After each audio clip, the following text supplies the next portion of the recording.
I'm delighted to invite all of you today to sharing with us this webinar, which is organized by the Middle East Council on Global Affairs based in Doha, and in partnership with the Arab Barometer, to think together about, let's say, a puzzle. It's a puzzle that we ought, to contextualize against the backdrop of the Russian-Ukraine war, against water scarcity, food stress in lots of MENA countries. So to do this, we have assembled an awesome team of scholars, and we wanted basically, to understand the nitty-gritty of food security, insecurity. Whatever you'd like, to think of the binary security, insecurity when it comes to food. In a world, obviously, where there is this universal mantra of the pursuit of happy meals, except for those who are on hunger strikes. We have lots of people who are really facing a serious issue when it comes, to food security and security. So the team we have assembled, esteemed colleagues and friends, Salma Al-Shami, Director of Research at the Arab Barometer, and she's vastly knowledgeable about topics ranging from inequality, migration, displacement, social cohesion, etc., etc. She is one of the authors of the recent report, and she will present on the findings of that report, the Arab Barometer report on food security and security. I have myself questions regarding that report. I think it's an excellent piece of work that most people should consult to understand this problem. We have someone who combines both the empirical and the intellectual, Professor Ayman Abou Hadid, former Minister for Agriculture in Egypt, and he is really well equipped to talk about this because he's done lots of studies within Ain Shams Center for Agricultural Studies and Research Institute for Drylands. And to finish off, we have an incredibly knowledgeable person, friend, colleague, Martin Tabe-Ojung, Associate Research Fellow in the Development Strategy and Governance Division at the esteemed and reputable International Food Policy Research Institute. He too has done lots of work on agricultural problems, arable terrains, etc., etc.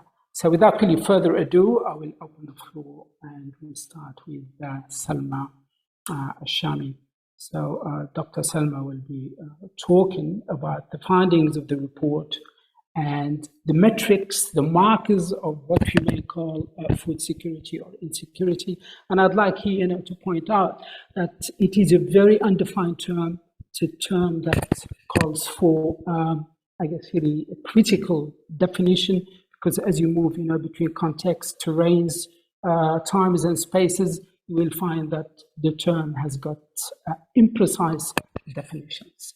Salma, you may start.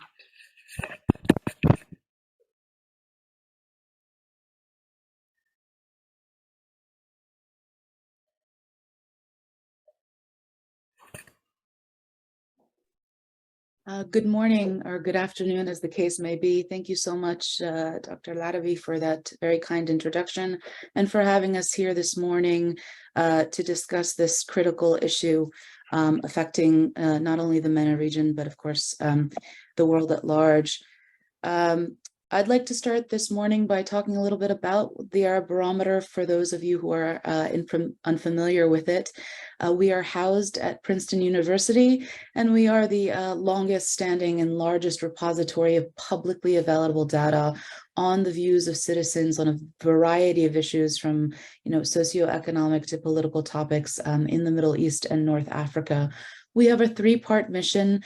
The first, of course, is to track these attitudes and behaviors toward these different issues over time. The second, to disseminate knowledge about what people think about their own policies, about what is best for the futures of themselves and their family members, and in such a way kind of give voice to publics in issues that are often that affect them, and that we believe they should have say in. And finally, and most importantly perhaps, is to build institutional capacity in the region. And we do that through the extremely close work with our regional partners, who are quintessential, or extremely important to the core of this work. We work with groups, with research organizations and firms in various countries, incorporating kind of their feedback and taking it as an opportunity, not just to impart knowledge on what is known to be the best practices of survey research, but also very much to incorporate what the Middle East and North Africa teach us about what best survey practices are. Since 2006, we have completed more than 127,000 personal interviews that are part of 87 nationally representative surveys in 15 countries across 7 waves. And all of this data is publicly available in both Arabic and English on our website, as are the country reports and topical reports that our team will work on, in addition to contributing scholars to work with this data. And that transparency is key for us. And so we welcome other engagement with this data, so that people from multiple backgrounds can continue to shed light on these important issues, given their expertise. The findings that I will be discussing today come from Wave 7, which we just completed. It was fielded in 12 countries and included 26,000 face-to-face interviews that were completed between October 21st and July 22nd. And those dates are quite critical to note, given what we know to be one of the most recent contributors to problems with food insecurity, and that, of course, is the war in Ukraine. Of the countries I will be discussing today, only 3 of them, and those are Morocco, Algeria, and Kuwait, were completed actually after the war in Ukraine started at the end of February 2022. The vast majority of countries began before that time, and there were 2 or 3, including Libya and Jordan, that actually were ongoing during the war. So one of the first findings that was quite alarming for us this wave is that the high numbers of people in the region reporting food insecurity. And I should note, as Dr. Larbi suggested at the beginning, what we mean by the use of this term.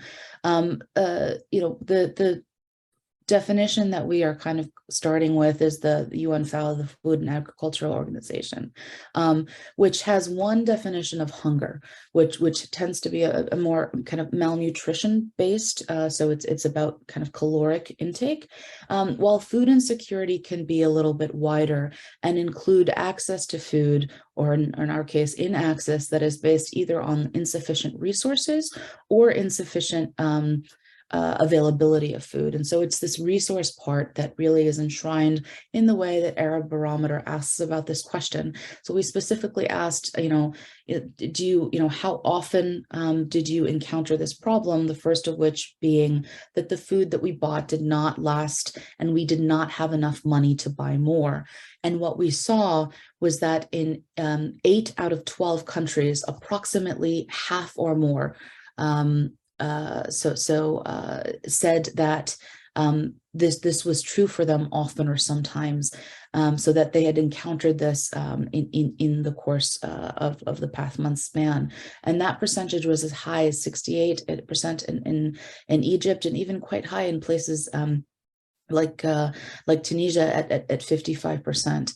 Furthermore, the concern over this happening, that is the prospect, seemed to ever loom over publics, as in 9 out of 12 countries, a flat majority, so 53% or more, said that they often or sometimes worried that they would run out of food before they had time to buy more.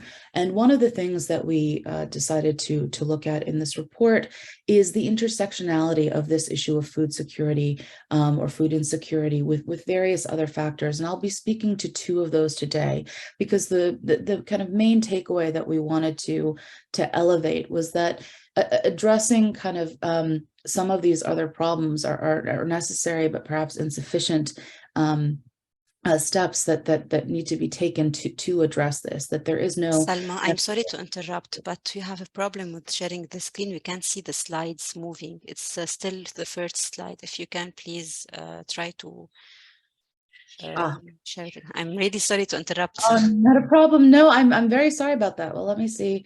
Stop share. Okay, let's try again. All right, what are you seeing the 2 graphs now? Yes, we can see them, yes. I'm very sorry for that. I apologize. But so this is just what I was saying, that these are our were the primary findings from this wave about food insecurity, that you'll see on the graph on the left, majorities in 6 countries or more, and about half in each, Lebanon and Jordan, said that they often or sometimes ran out of food before they had money to buy more. And flat out majorities in everything above Jordan actually said the same about worrying about it. So this is very much on citizens' minds. The intersectional piece to which I was referring, we kind of looked at how food insecurity touches upon these myriad of issues that cause and are caused by it. So one of the key ones that we looked at was actually gender imbalances. Now, while these gender imbalances are not as pervasive as we've seen them, they are quite notable in a few countries, including in Tunisia and Iraq and in Jordan. In Iraq, for example, where we see a 14-point difference between men and women reporting that the food that they had didn't last, and they didn't have money to buy more. We also see, if we actually just looked among women, that those who were divorced, widowed, or separated across the board were certainly more likely than those who were single or engaged to report food insecurity, and in many cases even more likely than those who reported they were married to report food insecurity. And what this is, of course, highlighting for us, or one hypothesis we might put forward, is that this very much speaks to a workforce inequality. That is, that the share of women in the monetized workforce in the Middle East and North Africa has historically been lower than it has been any other place in the world. So to be sure, there are those who don't have access to income, right? And so what we're talking about, those who self-report as employed, self-employed, or retired and receiving pensions. Those are the people who have access to income. Among both men and women, those who do not have access, of course, suffer food insecurity or are likelier to report food insecurity than those who do have access to income. However, what was shocking here are actually the differentials between men and women. So while the differences exist among women and among men, the differences are quite pronounced in that, women who have access to income are much more likely to say that they didn't have trouble accessing a food. So, for example, in Tunisia, 28% of those who don't, the difference between those who do and do not have a source of income among women is 28%. In reports of food insecurity, versus among men, that is only 13%. right? So there are differences among both groups, but the differences between women who do and do not have income are much larger than the differences that between men who do and do not have income. And I can speak a little bit more when we start to discuss this of what, what the drivers of this might be. A second topic that I will briefly talk about here is climate change, which inevitably is linked to food insecurity in multiple ways, be it in the supply of water with respect to growing agricultural goods, with respect to rising temperatures or pollution specifically. And what we've seen this wave is that, the majority of individuals in at least 5 countries have said that their national government should be doing more to address climate change. And it's about half in an additional 2. So in Lebanon and Iraq, it's 48 and 49% respectively, 52% or more in each Mauritania, Kuwait, Algeria, and Tunisia. But when we look at this desire for the government, the national government, to address climate change by those who said that they often or sometimes ran out of food, what we actually see is that those who never ran out of food, specifically, for example, in Lebanon, Sudan, and Kuwait, are much more likely to say that the government should be doing more. In other words, food insecure individuals are less likely to want the national government to intervene on this issue. Importantly, it's actually not necessarily a matter of an awareness problem. And the way that we can tell is, or the way that we potentially come to that conclusion is that while there are differences between kind of education levels and the reports of food insecurity. So for example, if I look at Jordan, right, 57% of those who say they have a maximum of a higher education say they often or sometimes ran out of food, compared to only 32% of those who have a higher education or more, right? And so this is the education variance is, of course, a proxy for likelihood of employment. But when we look at, the same division on whether the national government should be addressing climate change, again, if I look at Jordan, it's almost tied, right? There's no difference in their desire for national intervention by education level. So there's something more going on than kind of a lack of awareness for the nexus of food insecurity and kind of government intervention on climate change. It seems that citizens are signaling that there are more proximate kind of challenges that they would rather their government spend time addressing. And that kind of brings us to this third kind of paradox that our data really highlighted, and to start to think about solutions in terms of short, medium, and long term, and the multiple inputs of those solutions. When we looked at kind of the extent of food insecurity, for example, by the Human Development Index score, or by country level at the World Bank, we see that a lot of these countries are really defying expectations, in that, we tend to think of them as middle income or relatively developed. And yet in those same places where we have quite, where we have high human development, for example, in Tunisia and Libya, we nonetheless have high degree of, majority saying they often or sometimes ran out of food. So I would, I'll leave that there and hope to discuss this a little more as we move on. Many thanks, Salma. You've given us so much food for thought, and personally, a question that springs to mind: has food changed? Are we measuring the same food people, used to eat 10 years ago, 20 years ago, or essentially a different type of food? and hence like the scarcity and the stress you have so ably described. We move now on to Professor Ayman. Professor Ayman also might plug into some of the problematics that Salma has touched upon, and some of them have to do, I guess, with the global warming, the dwindling surface area of arable land. And I guess we go back, to this dyad polarity opposition between agency and structure and agency. So speaking about structure, we have like water, land, human cadres, etc., etc. So, Professor Ayman, you may take it.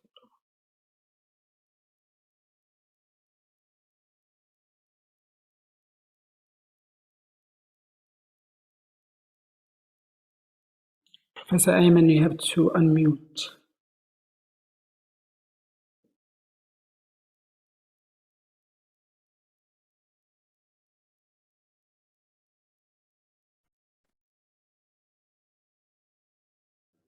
Professor Ayman, you have to unmute. I'm sorry. I'm sorry. Really, the point was not very clear, and now I will reshare the screen. Okay.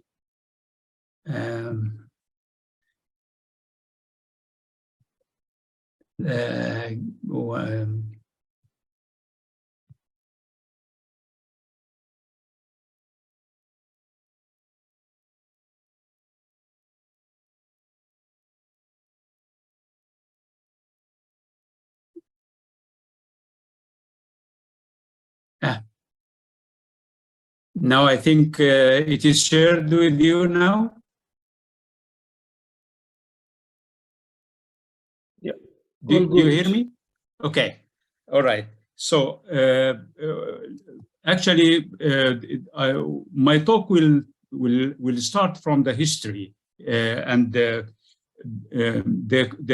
Fertile Crescent was the cradle of civilization as well as the cradle of agriculture development and food production in the whole region. Not only through agriculture of plant material, but also from animals that were raised and grazed in this region maybe 10,000 years ago. And several equipments have been developed and utilized to produce food and to make it easier to manage the crops in the ancient world. But we have to learn from the history that the decline of such civilization started when the demand of humans in the region exceeded the availability of natural resources in the region. And when the population increased with no enough water, with no enough capability to produce food, then there will be a decrease. And this actually is a very good lesson for our situation in the MENA region now, because we are facing a lot of problems. One of the major problems related to it is the problem of water scarcity in MENA region. And most of our countries are facing this problem. And therefore, if we even need to improve our food production, we cannot find enough water to do this. And this is a real problem. There are several challenges that face food security and food availability in our region. It's not all technical, but some of them are administrative, some of them are social, and so on. The first problem actually is how to cope with the increasing water scarcity in the region. We will see that in many countries, Egypt now is falling behind the water poverty, 500 cubic meter of water per person per year. Jordan is 120 cubic meter per person per year. And that is really serious situations, and it applies also in so many other countries. In Iraq, it is becoming also a problem, and so on. So how to cope with this increasing water scarcity, it is one major important. The second thing is the deforestation and the desertification problem related to our countries, and also related to it, salinization of soils due to the lack of water and the excessive utilization of fertilizers and so on, and also including some other fertility problems with the soil, like siltation and some other problems. The other problems related to it is the how to best to produce as much as we can food from the drop of water. Taking in consideration that there is an impact of global climate change that happens nowadays, and that is increasingly proved that it will affect the food productivity in the region and on the global level as well. Also, there are some other problems related to water governance issue, how to the equity of sharing water between farmers and between activities and so on is very important issue that have to be also discussed. We have another problem, that is the badly organized institutions in our region. And we have to look at this very critically, how to separate, for example, between the domain of the Ministry of Environment and the domain of the Ministry of Irrigation and the Ministry of Agriculture, because there are several interference between the two or the three ministries, and also the research organizations. Some research organizations are devoted for agriculture and for food security, and they belong to other institutions or ministries that are not really linked with this issue. So this has to be solved. One major thing is the outdated legislations. Most of the legislations related to agriculture were developed in the 50s of the last century, of the 20th century. And now there are several things that happen in the globe, on the globe and locally, that make it necessary to update the legislation and to take care of accounting for these global changes.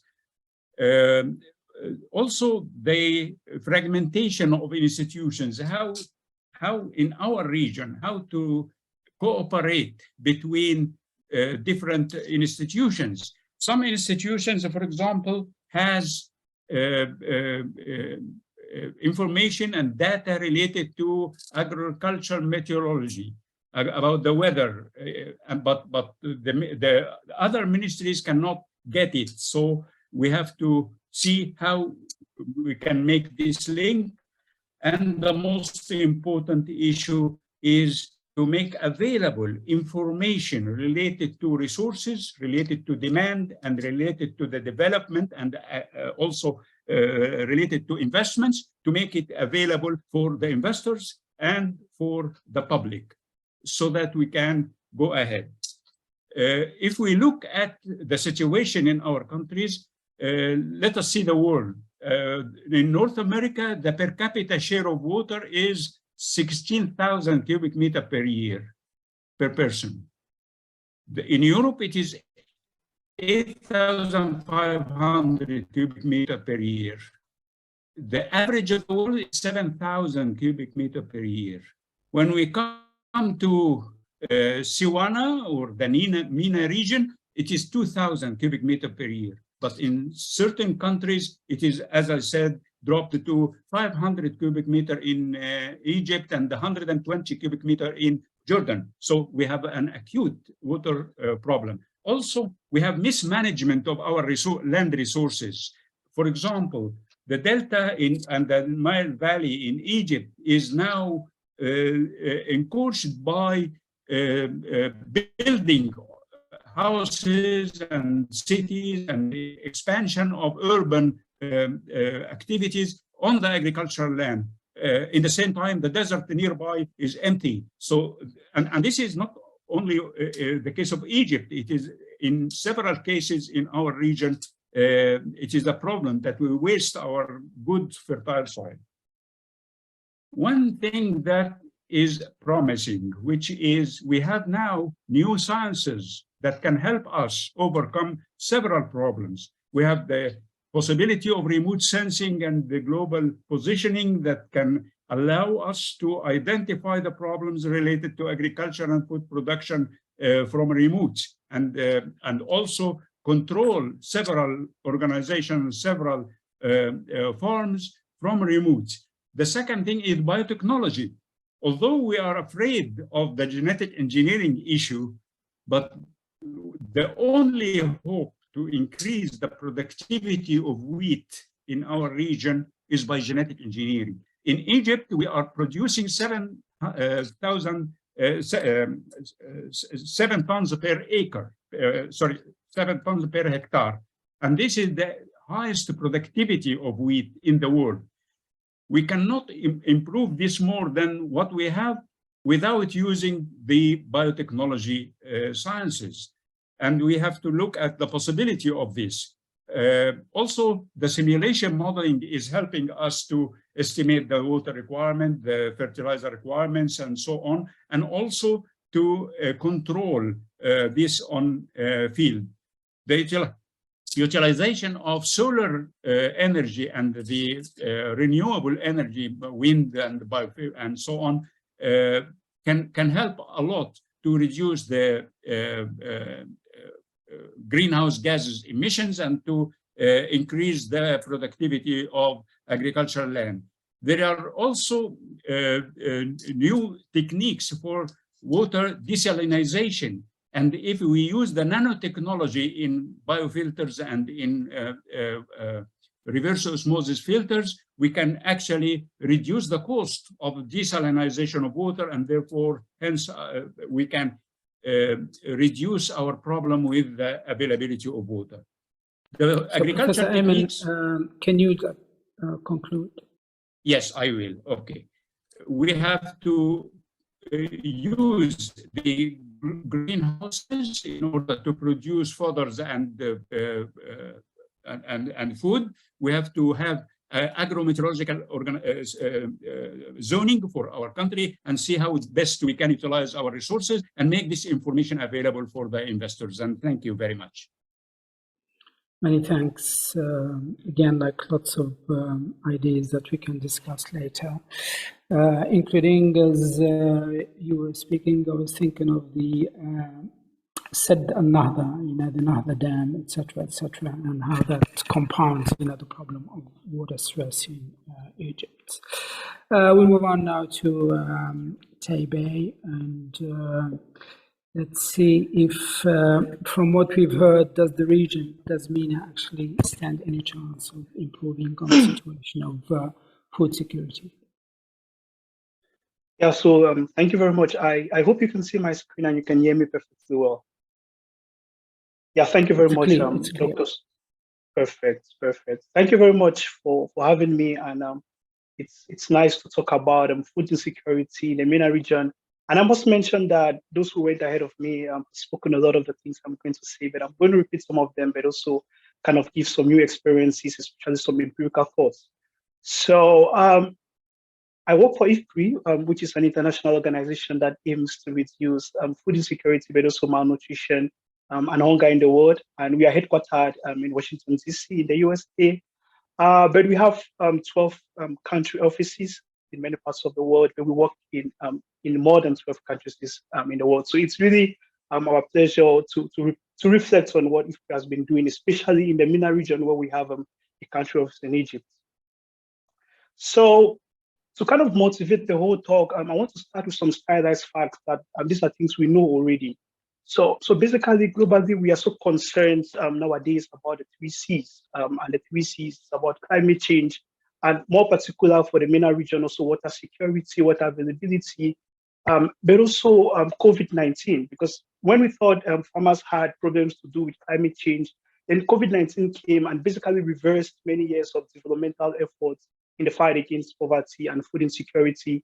And when COVID-19 was relaxing, then we had about the Russia-Ukraine war, which basically had a lot of impacts on the MENA region through two main ways, basically increasing food prices, but also increasing fertilizer prices and the cost of energy. So based on this, it is right to say that the COVID-19 pandemic as a particular case, but also the conflicts, they hit MENA at a complicated time, possibly because all of these species interacted or coincided with low oil prices, but ongoing conflict situations in many of the MENA countries, but also political transitions and micro challenges and some macro shocks, like there was a low-cost infestation in Sudan just around the corner. But based on this, what is important to note is the fact that apart from the fact that these MENA countries have been challenged by food insecurity, there is a heavy dependence of these MENA countries on food imports. So most of the food that is eaten in many countries are imported. And looking at these graphs, where basically I'm going to show you the share of food imports based on the total imports of this country, we see that in countries in the MENA region like Yemen, Syria, Sudan, and Libya that are affected by conflicts, we find that above 25% of the total imports come from food. So it's really just about food. And when we talk about or looking more into trade balancing, we see that very little is even exported. So much of what is exported from the MENA region is just about fuel. But that does not go to say that the agricultural sector is not important, as the agri-food system sector makes up about 25% of GDP in the MENA countries. And not just looking at GDP, but also looking at employment. So it employs a lot of the folks in the MENA countries.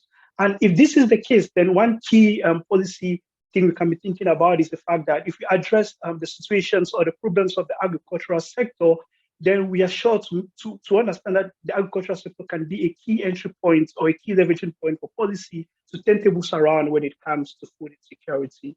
And now that we already know some of the stylized facts really from the previous presentations, I want to reflect a little bit on some of the policy options based on our empirical analysis that we do at IFPRI. So firstly, it will be important to externally support these countries in the MENA region that are transiting, especially those moving from a political transition, so as to rebuild macroeconomic stability. And yet it's really just to be important to fund investment packages, this whole aspect of social protection, social safety nets, and providing cash transfers to smallholder farmers to push them out of food poverty, but also providing various agronomic practices to farmers, as well as providing fertilizer subsidies so as to boost agricultural production and ensuing impacts on food insecurity. But also, given that most of the MENA countries are dependent on food imports, it will be really important to integrate these countries in the global markets through the use of various new technologies that increase agricultural production, like hydroponics, which is basically a marriage of hydroculture and horticulture that is basically growing crops on an aqueous medium that is using the natural resources we have a lot in the MENA countries, but also innovative policy tools, something which I'll come going ahead. But even more important is the fact that there will be a lot of aspects of import diversification. So you remember that when the Russian-Ukraine crisis hit Egypt, as an example, there were a lot of fears because Egypt imports a lot of wheat from Russia and Ukraine. So it's important to diversify the sources of food imports, especially given the fact that many countries are highly dependent on food imports, but also boosting domestic production. This is really important for Egypt. Egypt has a lot of self-sufficiency when it comes to the production of wheat, but it's important for other countries in the MENA region to kind of boost domestic food production like wheat, so as to reduce this dependence on food imports. And also, since we are talking about climate change and water security, it is also very important to invest a lot in climate smart agriculture, that is the adoption of improved crop varieties that are resistant to extreme weather conditions, but also use water, energy in a more friendly way so as to boost the production of food in what has been described as the wealth measures approaches. So all of these have the implications of boosting agricultural production with high implications of food insecurity, but also building resilience to climate change, but not just to climate change, but also to other uncertain shocks and events. And going ahead, it's really going to be important to look a lot into this whole aspect of social protection and supporting farmers. Of course, many proponents would argue that social protection is really just temporary, especially in the humanitarian crisis. But these are things which are important to keep economies afloat, especially with this whole menace of food insecurity. And looking forward, it is important that there be a lot of future-oriented public investments, but not just public investment, institutional reforms, and this whole aspect of digitalization. I mean, COVID-19 taught us a lot of things, but one key lesson from COVID-19 was the fact that digitalization is the way to go. Most of the sectors that stayed afloat or survived with COVID-19 were sectors that were able to offer digital services. Case in point in the food industry. Can you slow down a bit for the purpose of translation? Okay, I'm very sorry for that.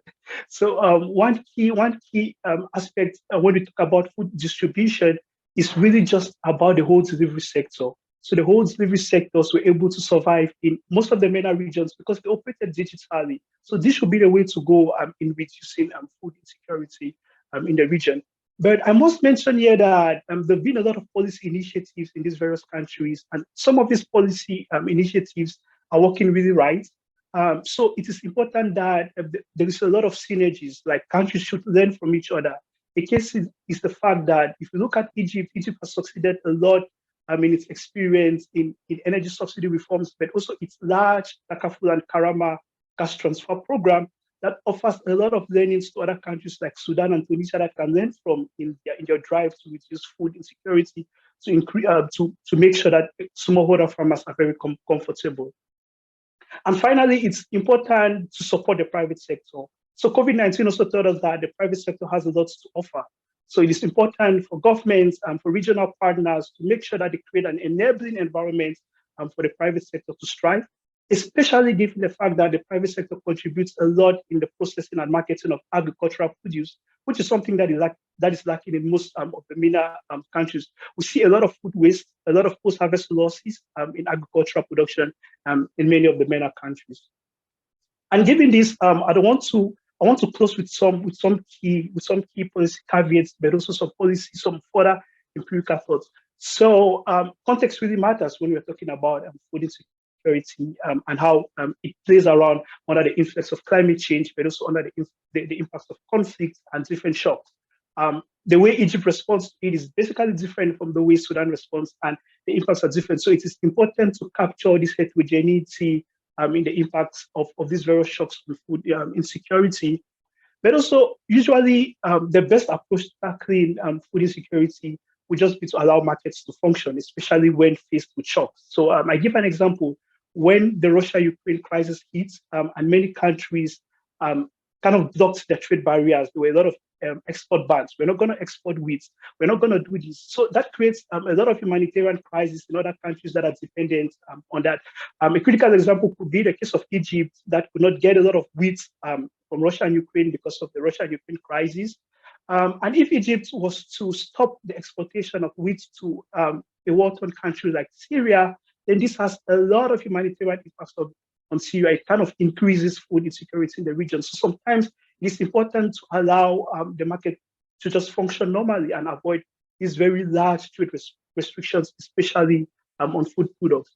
But also, I've mentioned a lot of policy portfolio, different policy plans, and this is what we do in our models at IFPRI. But what we find out is the fact that there is really no unique policy. So while cash transfers would work for some countries, food subsidies would work for some other countries, fertilizer subsidies would work. So at the end, it is important to have a balanced portfolio of these policy options to explore the synergies and the linkages in the various options. And finally, just to allude to what Professor Ayman already said, it is important to look at a lot of lessons from what we see already. So this whole thing about digitalization, innovative analytical tools to support food insecurity should be the way to go. And this is one key thing we do at IFPRI, where we use economy-wide models to understand the potential impacts of climate change, water security on food insecurity, but also looking at various investment analyses, going back to what Dr. Shami said already from what Arab Barometer is, in making sure you're collecting household data so as to inform policy on making the best informed decisions in reducing food insecurity in the region. So I'm going to stop here and look forward to a nice discussion. Many thanks, Martin. That was very, very nicely put. So, Salma, I want to go back to you on two things. One of them regards the concept of food. As we know, food is socially constructed. Egyptians, use the term ish, and it's like really a nice metaphor, for what food means, etc., etc. So if there is like this social construction, reconstruction of food, that would be something, to shed light on. And has the concept of food changed in the Middle East? Hence these, problems that we are faced with. The other one, Salma, whether you can kindly maybe highlight the contrast with macrostructural assessments, such as the Human Development Index. The region, of course, is drenched in measurements, and we tend to get lots of quantification. How can we read qualitatively, these, let's say, figures and statistics? Yeah, great. Thank you. Those great questions. So with respect to kind of food as a social construct, this is an area that we actually just started asking about. This was a new question on our Wave 7 survey. And of course, we kind of hope to develop it as we move forward. So we don't yet have full trends of where this is going to go. And we don't yet necessarily dive into what people understand as what people take as food. I think there are parts of our survey that kind of reiterate the fact that food broadly defined as part of the social contract between people and the government. One of the things that we see, and this kind of speaks to these time horizons that I began to speak about a little bit in terms of what are short-term solutions that are needed and what are more, or not needed, or what citizens prefer in terms of short-term solutions, and what versus long-term solutions. And of course, one of the things that we ask is what should government be spending, be dedicated to in this coming year? And pluralities in multiple countries say subsidies. And of course, a big part of that subsidy is a food subsidy, right? Where bread in particular has a very socially imbued meaning in terms of being the staple basic good that should never really be cut off of table. And everything is, I think there different cultures have different ways of pegging this. I think in the United States, we might think of what's the carton of milk, right? How much a carton of milk costs at the supermarket. So bread is in the same way in terms of how much it is and isn't subsidized. And there are multiple things that are affecting this right now, and including, the availability of wheat. And I think as Dr. Ayman pointed out, right, how are new technologies going to be adapted and kind of going towards these GMO products to try and supplement what is now a severe decrease of wheat, because again, a lot of these are based on imports. And what we've also seen kind of in the region is a lot of the agricultural strategy does have these import substitution based elements, which have hurt people internally. These are all kind of places where we will be continuing to poll and to ask people, how does that kind of factor into their understanding? But I will say that, again, in the short term, people want subsidies. That often means I want subsidies for food to be able to put that on my table. However, we also ask, what is the best way that the government should intervene to actually help the economy? And people there say, pluralities or outright majorities say, we want jobs, right? That it's not, part of kind of this slight shift is that it's not just about subsidies in the short term. We want to be able to do this for ourselves in the long term, right? So people are not necessarily looking for indefinite handouts. They want to be able to provide for their own their own families. But kind of this social construction of it is a piece that we certainly will be hopefully looking into more with that kind of preliminary evidence that we have. With respect to your second question on kind of these macro structural assessments, so this was actually quite surprising, and one summary I think of it is that when we think of middle income, sometimes our minds kind of go towards also middle class citizen, right? That people are generally doing well. And when you actually look at the Human Development Index, right, it's a composite score. It actually includes 3 different kind of factors. It has to do with income, with life expectancy, and with degrees of education. And so even those measured at individual level are not actually capturing this everyday kind of strife of citizen, where you can think of, food insecurity affects each of those aspects of the Human Development Index, or is affected by the Human Development Index. Clearly, if you don't have enough food, that does a number on your life expectancy. It does a number on the life expectancy of your children and on your health. So part of it is this kind of potential recalibration of measurements in terms of why it at least begs the question of, what are these macro structural assessments potentially missing in the everyday lives of citizens? How do they need to be tweaked so that, these on the ground daily challenges are brought more to the forefront? And the same goes, thing goes with kind of the income level of the country. Again, the extent to which the national kind of context is doing well and the individual citizen is doing well, that there's a big gap between that. A lot of that has to do with inequality, which is actually going to be our forthcoming report to look at the increasing socioeconomic inequality in the MENA region, which recent studies are also suggesting that it's actually the most unequal region in the world. Right, so there is a part of that certainly has to do with this large gap of what's happening on the national level and what is happening on the level of everyone else, right? So we are seeing that in media, the lower kind of or the highest 10% control more than 50% of income. That's got very much, Salma. Thank you very much. That's really very comprehensive. We move on to Professor Ayman, if you can hear me. So, Professor Ayman, once upon a time, we were functioning with the idea of Egypt being the gift of the Nile. Herodotus, Misr hibatun Nil. What happened to that? What happened to the fertile crescents, to the bread baskets, of the Middle East? You have touched very critically upon some of these problems.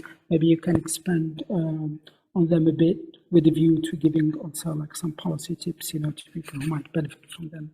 Thank you.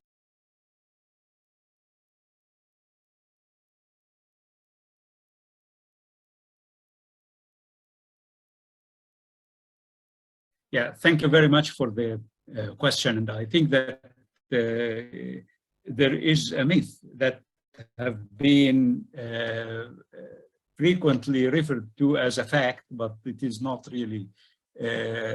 When we say, for example, that Egypt was the food basket of the Roman Empire in the past, that was absolutely true.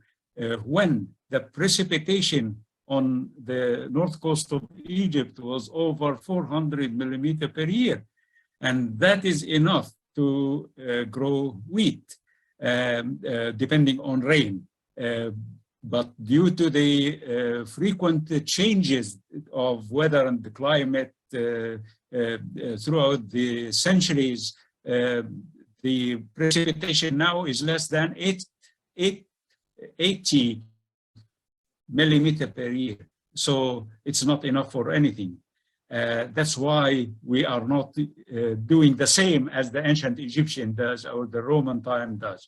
On the other hand, the Nile, Egypt, yes, is the gift of the Nile, of course, because if the Nile was not in Egypt, Egypt would have been the same population, like, for example, or less than the population of Libya. And it will never be the host of that many people and that much population.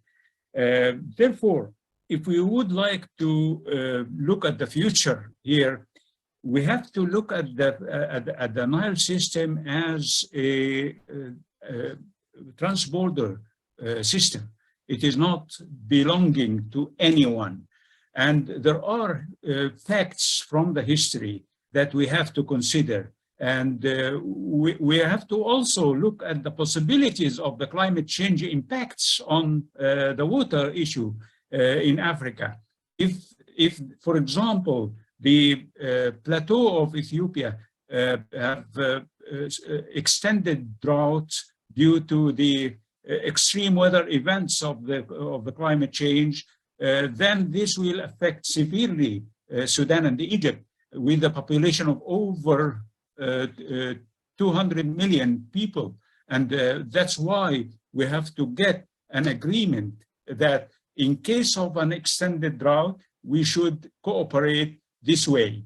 And I'm not dictating, or I'm not saying how can we do that, but we have to come to an agreement about that.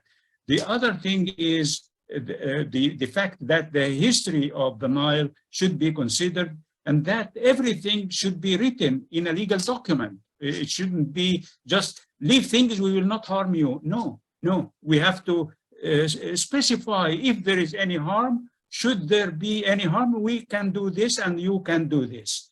That is the thing that we have to look at, especially under the threat of the climate change and the severe reduction of the production of food in the world. Thank you very much, Ayman. Martin, if you can just in about 2 minutes explain to us, if that is possible at all, what is a huge problem. I mean, we're talking about a region that's plugged into the global economy. The global economy is a capitalist economy. Why would the major producers of food want, let's say, like Tunisia or Libya or Egypt, actually, to compete with them in this market and produce their own food? Is that also like part of this structural power that I guess really needs to be unhinged before we can talk about maybe leveling the playing field as far as... Yes, sorry, I missed a particular word which should be very important. Unhinge, like to unhinge, the structure, there are structural, dimensions which are really important, Mm-hmm. That's like the idea. Yeah, I think that's a very interesting question, touching a lot about this global geopolitical economy. But I want to think that things are really a level playing ground. So, and I think what we're seeing about food security, it's just a reflection of the situation of what is happening. So I want to take the case of Egypt, where we have a lot of expertise and we've done a lot of work. So when it comes to wheat, and Professor Ayman would bear witness to that, the fact that when it comes to the domestic production of wheat, Egypt has the ability to export wheat because it has met kind of its maximum production level. So in terms of productivity, Egypt has achieved that. And that has been because there's been a lot of policy support from the government in terms of the use of fertilizers, in terms of making sure that farmers actually know the various agronomic practices to use for wheat. But one key thing we have to understand that Egypt does not export a lot of wheat, but rather imports a lot of wheat because of its growing population and the importance of wheat for the economy of Egypt. So like one key thing, if you remember when this whole Russian-Ukraine war started, that was in the time of the Ramadan, and that's one of the highest times that the consumption of wheat also increases. So it's really like a big blow. But I want to, beyond Egypt, I want to say that a lot of countries in the MENA region have the potentials to increase a lot of domestic production. But not just domestic production, since we're talking about food security, it's also interesting to diversify, to go to other crops, because when we're thinking about some of the policy advice we could give the government, and when they reached out to us after the Russian-Ukraine conflict, well, like it's fine. It's okay that Egypt cannot get importation of wheat, but it's also interesting that households diversify to other kind of crops, because mostly we notice that the consumption of wheat is really a heavy dense food. Households are leaving out the consumptions of vegetables, which are other things that go to increase the nutritional or the caloric intake of households. So these are things that, like I mentioned, it's really just good to allow the market to function so that things can take a natural solution to themselves. Yeah. Many thanks, Martin. Okay, we'll move on now to some very good questions from the floor. One of them is addressed to Dr. Salma. How is lack of food linked to a lower commitment to democracy, especially in MENA countries that have experienced regime changes and are in the process of democratization? And I think it's a very good question, because you have lots to say about that also in the report. So, Dr. Salma, what do you have to say? Thank you very much, Dr. Larbi, because I think you're better placed to talk about the search for Arab democracy, but I will offer some ideas that from what we saw in the report. So one of the things that has been historically true in all of the surveys that we have done is that people in the Middle East and North Africa, like elsewhere in the world, judge democracy, judge governance based on its outputs. And when its outputs are failing, so too do the evaluations of governance go down. So one of the things that our survey affirms is that people want systems which both give them voice in decision-making processes, and they want systems that provide for their basic needs. Now, when we look at kind of the preference for democracy, or when we ask, people will affirm, majorities still affirm that democracy is the preferable form of government to the others. That has been in decline over the past several years, though it's still majorities. I will say, that what we found is that kind of the democracy fatigue is actually higher among those who are food insecure than those who are food secure. That people, those who are food insecure are more also likely to say that, so long as the government can provide, can get the economy running, it doesn't matter what kind of system that we have. But when we look at these two kind of findings in tandem, which I think is really important, right? Some of these measures talk to democracy, some of them talk to a more populism style of leadership. That what both of them are saying is that they're problematizing the broader freedom paradigm, right? People want both. That kind of the food insecure are a little bit more tired with it doesn't mean that they don't want it. It just means that they want outcomes more than they just want platitudes. So yeah. Thank you very much, Dr. Salma. Dr. Ayman, we have a question for you: how to invest in technology for water and food, knowing the particular situation of some countries, meaning how to prove that it will be a good solution for economic and living condition growth. Sorry, can you repeat the question again? So, I'm sorry. Yeah, basically about investment in technology and the potential that can be, I guess, really begotten from that. Okay. Well, it will not solve the problem entirely, but it will help to solve it. For example, if we go for the greenhouse production instead of the open field production of vegetables, we can save a lot of land. We grow 450,000 acres of tomato to produce a certain amount of fruits.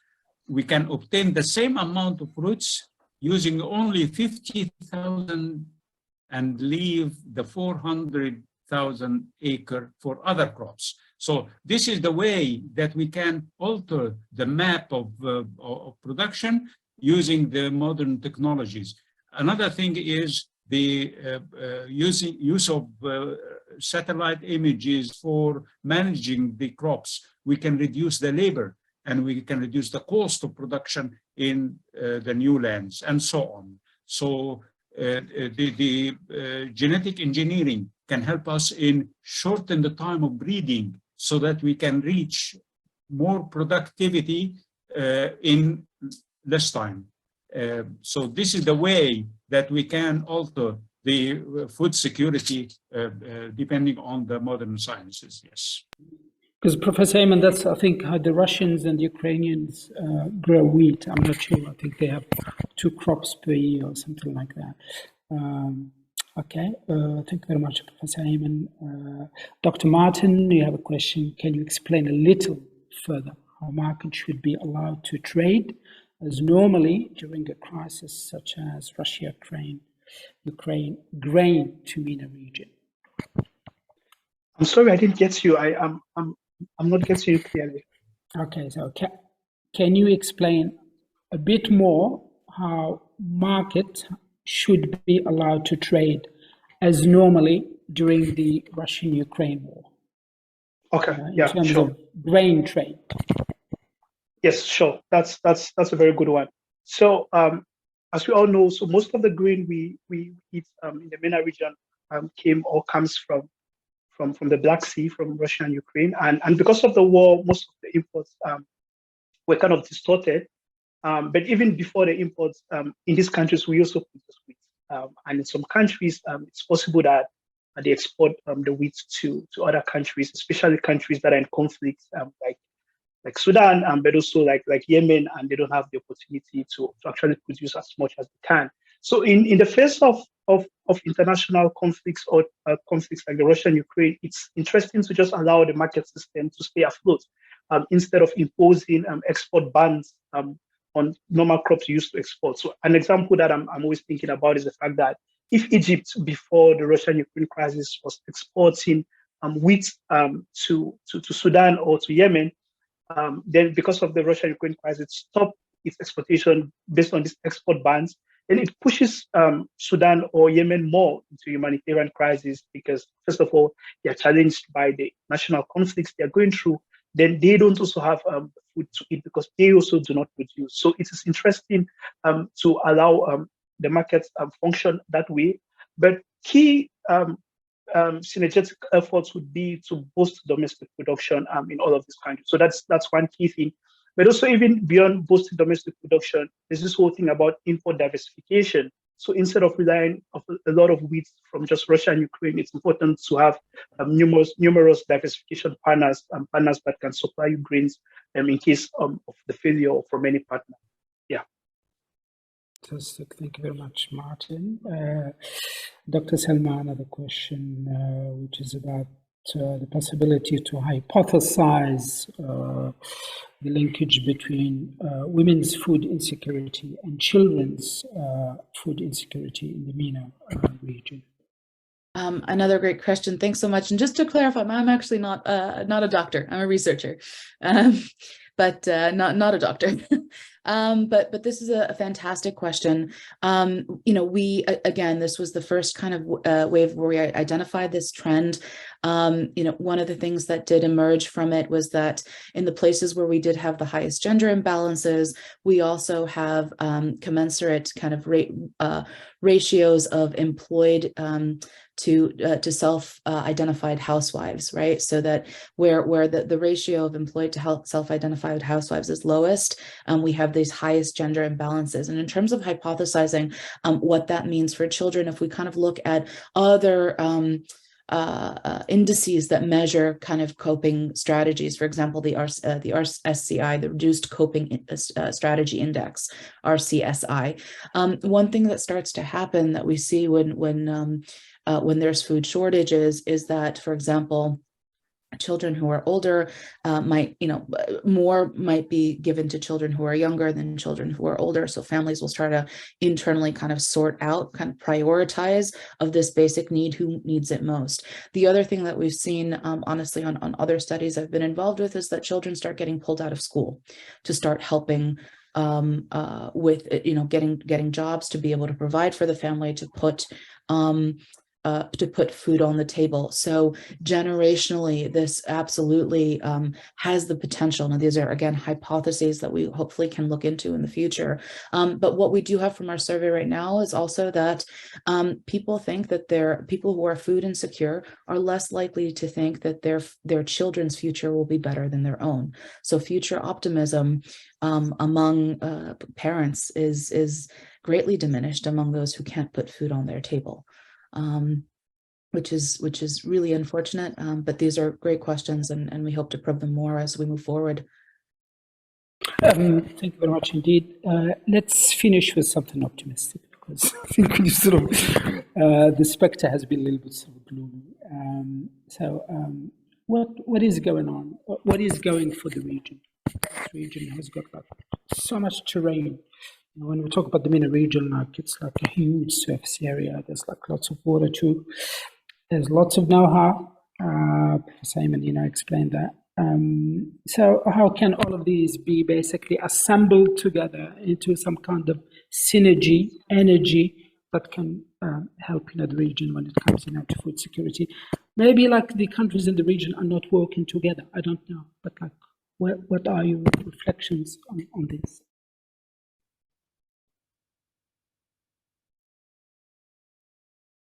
Pretty briefly, each one of you, just like, for 20 seconds, what do you think about this? So maybe I go first. So I think key thing to boost food security in the region should definitely just arise from more regional integration, more regional learnings. So like I mentioned, a lot of success stories of various policy options that are working in various MENA countries, but it seems to me that other countries do not even know about the success of these other countries and do not learn from that. So I think moving ahead, it's going to be important that these countries learn from the success of the other countries. Of course, the institutional environments are similar in the MENA region. The agronomic, agroecological environments are also similar. So if a policy should work in Egypt, there's also a very high potential for that policy to work in Sudan or in Yemen or Iraq. Yeah, thank you. If I may contribute to this by saying it's very difficult to look at the future on the individual country basis. We have to look at the future on the regional basis, because in the region we have water available in some country, we have people available in another country, and we have energy and money available in a third country. And without a common market between the countries of the region, we cannot alter the situation.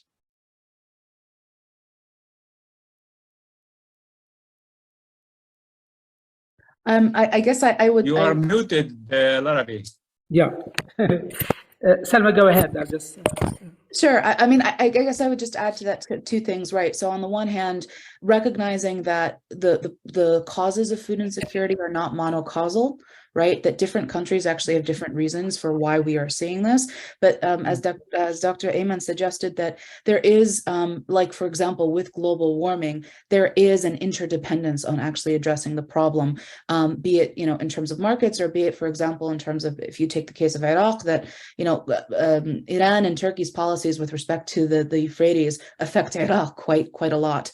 So there is an aspect of kind of both regional and international cooperation. In fact, most of the CO2 in the world is not being produced in the Middle East, but the Middle East has to deal with it, right? So there's kind of this interdependence, but again, I think time horizons are quite important to keep in mind, that telling somebody who's hungry today that we'll have the problem fixed for you in 3 years isn't helpful, right? So there is this kind of long-term, short-term piece that needs to be taken into account, where, subsidies forever on after are not going to be the kind of the solution. I think they're to some extent what led here, but subsidies in conjunction with these more long-term planning kind of initiatives, with the development of technology, with regional kind of cooperation is going to be absolutely necessary to kind of address it. And finally,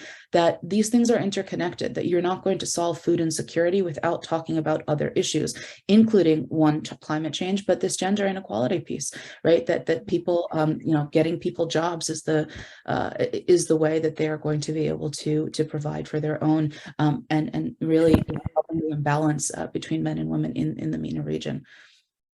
Thank you very much, everyone. You have been really impressive in teasing out a number of questions which we might take up in further talks about food security and security, including a question from the floor, which we don't have time at the moment, to address.